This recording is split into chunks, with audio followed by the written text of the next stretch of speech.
आज कांग्रेस अध्यक्षा श्रीमती सोनिया गांधी जी और राहुल गांधी जी के नेतृत्व में पार्टी के सभी महासचिवगण, अलग अलग प्रदेशों के प्रभारीगण, प्रदेश कांग्रेस कमेटी के अध्यक्षगण की एक लंबी बैठक हुई। उस बैठक का केवल सार मैं आपको बताऊंगा। बैठक में सर्वसम्मति से 3 बड़े निर्णय लिए गए। पहला निर्णय, एक विशाल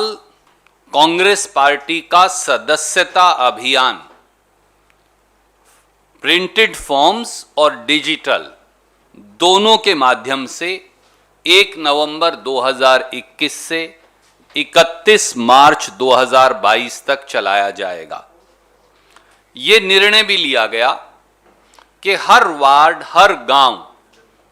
हर मोहल्ले के अंदर कांग्रेस के नेतागण कांग्रेस की सदस्यता फॉर्म को लेकर जाएंगे और ज्यादा से ज्यादा जनमानस को कांग्रेस से जोड़ेंगे। ये निर्णय भी लिया गया कि आज के दिन जब अनुसूचित जाति, अनुसूचित जनजाति, पिछड़े वर्ग, अल्पसंख्यक, महिलाएं सरकार की बेरहम नीतियों की मार झेल रहे हैं, तो कांग्रेस के सदस्यता अभियान को उस पीड़ा से जोड़ा जाएगा और बाकायदा इस बात के लिए जागरण किया जाएगा, जागृति पैदा की जाएगी कि पेट्रोल के दाम, डीजल के दाम, रसोई गैस के दाम, खाना पकाने के तेल के दाम, सब्जियों के दाम, दूसरी खाद्य वस्तुओं के दाम और जिस प्रकार से अफरा तफरी का अर्थव्यवस्था का माहौल है, जिसमें करोड़ों बेरोजगार हो गए हैं और युवाओं के लिए रोजगार नहीं, उसका एक ही सॉल्यूशन है, एक ही हल है और वो है कांग्रेस पार्टी के सदस्यता अभियान से जुड़ना। कांग्रेस के सदस्यता अभियान से जुड़िए, कांग्रेस की नीतियों से जुड़िए, भाजपा से निजात दिलवाइए देश को और इसे देश का सबसे बड़ा सदस्यता अभियान बनाइए। दूसरा पहलू, जिस प्रकार का नफरत, बंटवारे और एक दूसरे को लगातार छीछा लेदर करने, वो सोशल मीडिया हो, जहां मीडिया के साथियों को भी सही बात कहने से गंदी गालियां दी जाती हैं, वो सामाजिक ताना बाना हो, जहां एक हिंदुस्तान के एक बॉलर को उसके धर्म के आधार पर प्रताड़ित किया जाता है, वो आम जनमानस हो, अगर वो मोदी जी या भाजपा की नीति पर सवाल खड़ा कर देगा तो उस पर एफआईआर दर्ज करवा महीनों तक जेल के अंदर ठूस दिया जाता है।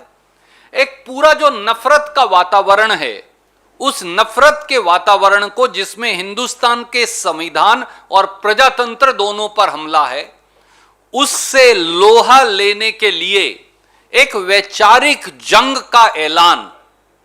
एक वैचारिक लड़ाई का ऐलान ट्रेनिंग प्रोग्राम्स के माध्यम से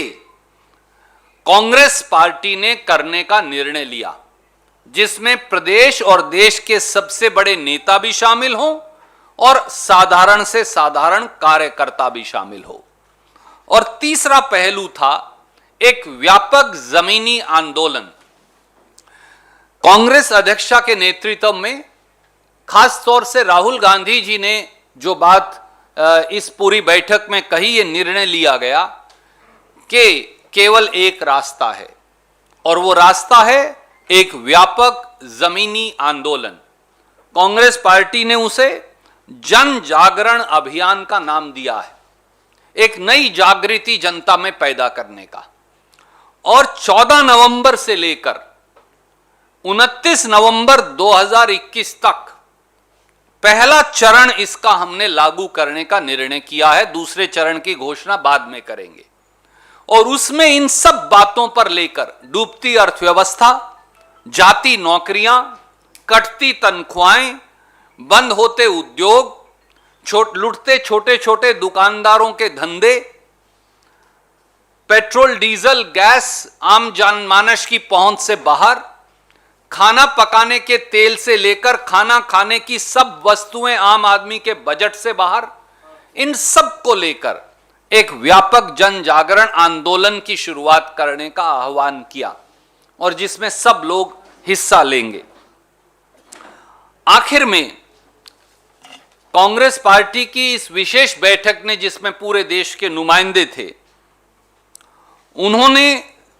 यह स्वीकार किया कि आज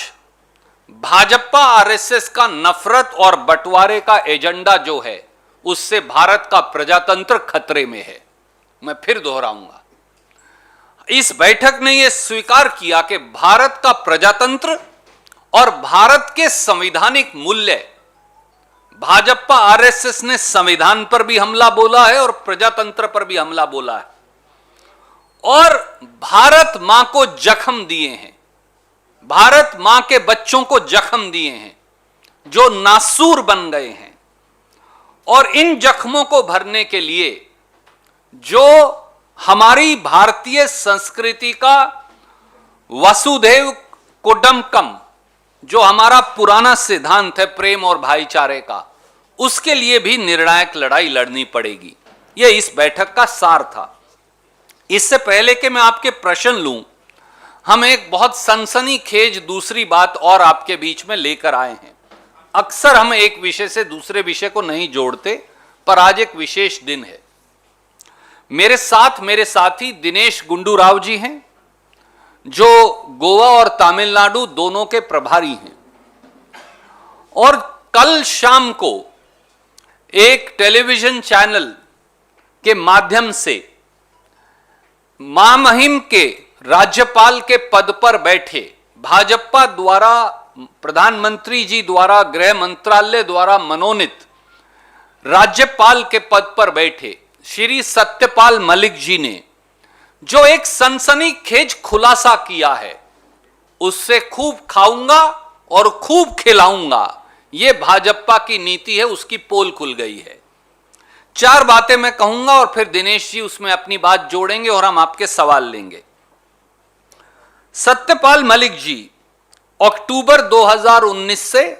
अगस्त 2020 तक गोवा के गवर्नर थे। भारतीय जनता पार्टी ने उन्हें गवर्नर नियुक्त किया था।